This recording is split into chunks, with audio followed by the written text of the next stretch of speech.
In the last couple light tackle videos of this educational series, we went over what rod and reel you should get, what line, leader and knots to use, and how to rig it up for lures. And now we're going to go on to lures themselves. What lures do I use light tackle? The main lures that I find myself using these days for light tackle are soft plastics. I haven't done a lot of plastics fishing in my time, but I'm finding myself more and more reaching for a bag of plastics and a jig head over a diver or something like that when using light tackle. They're very effective and fun to work. The hits are cool. I just like it. It's a cool way of fishing. So I'm going to go through my plastics that I use and what jig heads I use. We'll start from smallest and get bigger from there. I, for the very light stuff, use these, which you might find interesting. I think most people would use for bass or something like this in a dam. BUGGI uses it for fishing in the ocean because I find these to be the thinnest yet strongest hooks. I don't know how much they go for, 10 bucks a pack. When I'm using 2-inch and 3-inch plastics, these are the jig heads I'm using with them, which now brings me on to my selection of 2 and 3-inch soft plastics that I use. If you'd watched that family fishing video or the father-son fishing video that I recently put up, you'll hear me raving about KEITECH. They have a scent on them. They're kind of slimy, a bit greasy. You wouldn't want to like put it in your mouth or anything. But fish absolutely love these. This is what I caught my bonefish on when I was overseas. I was using KEITECH exclusively, pretty much using KEITECH. They're a sick plastic. The only downfall is they rip easily. You're lucky if you get a fish in without the plastic ripping. A few people in the comments of some of my videos said you can super glue it or you can burn them and stuff like that, which sounds like a good idea, but I'm yet to try it. I mostly go for these more natural colors when choosing soft plastics, but depends on the fish. I think it's just good to have natural and bright when you're selecting lures in general. If the swells are real big or windy or something like that and I want to get a bit further but I'm still using my 3-inch soft plastics, I'll sometimes go a 1/4 ounce jig head, but in those same owner ones still. They're just size 1, so it's a little bit bigger and they'll cast that little bit further, but I still use those with my 3-inch plastics.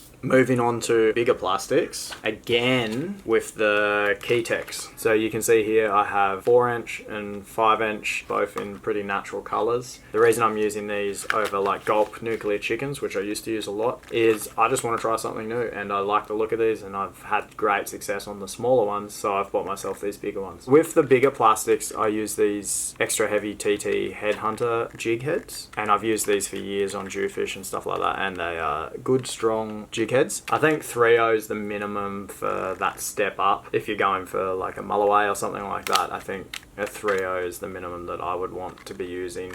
It's just got the extra thickness and strength to it. That's my plastic setup that I'm using at the moment. I obviously like KEITECH. I'm not sponsored by KEITECH, but I froth on them. So here's a selection of divers I use. I'm just going to run through from bottom to top. This is a little RAPALA X-Wrap. X-Wraps are just a really great mass-produced lure. They are relatively strong. They look amazing. They swim really well, and they just catch fish. The hooks on them are usually pretty dodgy, and I would upgrade the hooks. If you were going to use them for bass or something, I wouldn't upgrade it, but if you were going to use saltwater, I would upgrade. I always upgrade my hooks. Relatively cheap for what they are. The next lure here is this little tiny FCL LABO. I'll read you the model number. It's a HKTM 95. These little FCLs are made differently. They're much more durable construction. The bibs are probably similar flimsiness, but the construction itself is much stronger. I've got some big hooks on this because I think I was last using this thing in Oman and Spangled Emperor were just smashing it. These are good little lure. They don't cast the best in the world, but they're strong. Definitely catch fish, which is pretty much true for all the FCL Labo series.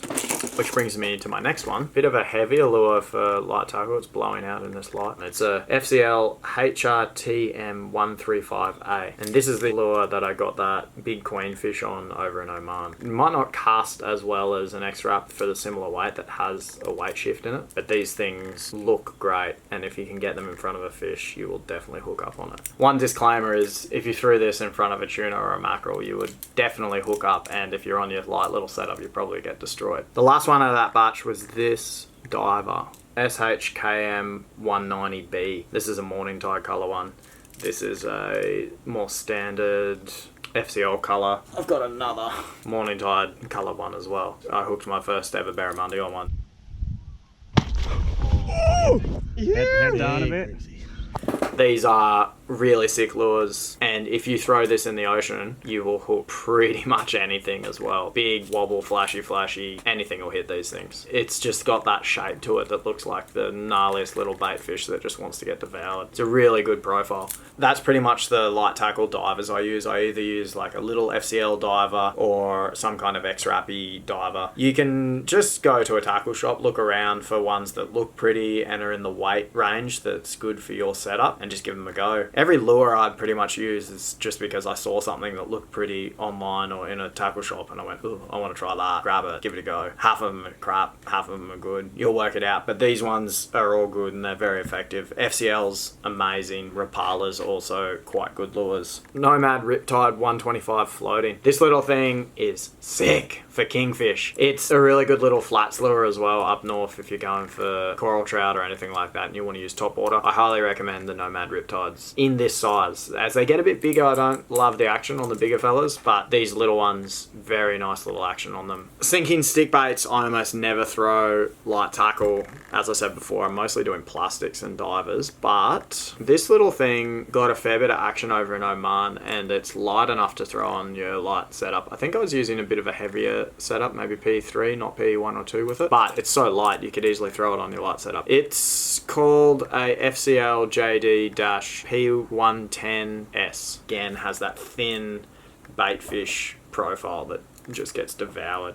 Next up is little metals, anything from 10 to 30, even 40, depending on your rod, gram. Metals are a sick way to fish for any little pelagics out there, bonito, mac tuna on a light setup. Really fun. You get a lot of hookups on little metals. I used to hook longtail tuna on 30 gram Halco twisties like there was no tomorrow. Just cast them out, open bail arm, let them sink down. Boom! Great way to get that extra distance with your light setup and get out to a bit more of a pelagic feeding zone than you would with a little soft plastic jigging around at your feet. Cranker crabs, sickest little lures. Sit down in the water, pretty much the opposite of that. Their little arms float up because they got little floaties in them. You cast it out, let it sit on the bottom, do a little jig, and it kind of hops, and then its little arms poke back up. I've caught some pretty tropical reef species with these little cranker crabs. Not even letting them hit the bottom, but just jigging them up and down off the edge of the ledge where I was casting for pelagic. So I'd switch to my light setup and just jig around and catch some epic looking little wrasse. The only downfall of these things is their hooks are pretty weak. They can definitely bend out, and I hooked a bonefish on one of these, bent the hooks out quite quickly during the fight.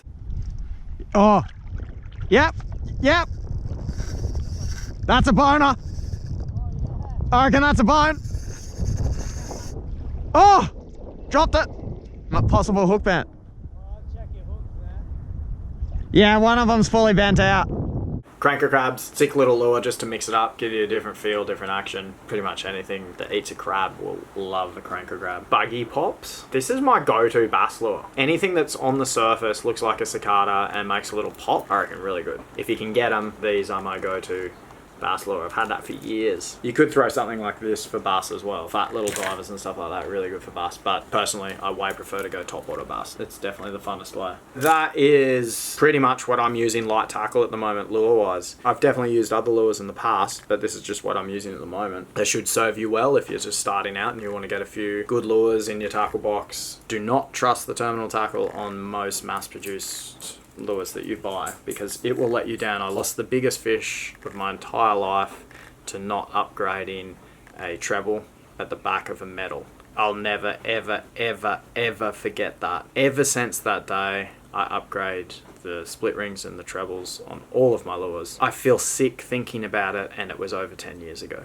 So please upgrade your hooks and your split rings. It could save you a lifetime of heartache.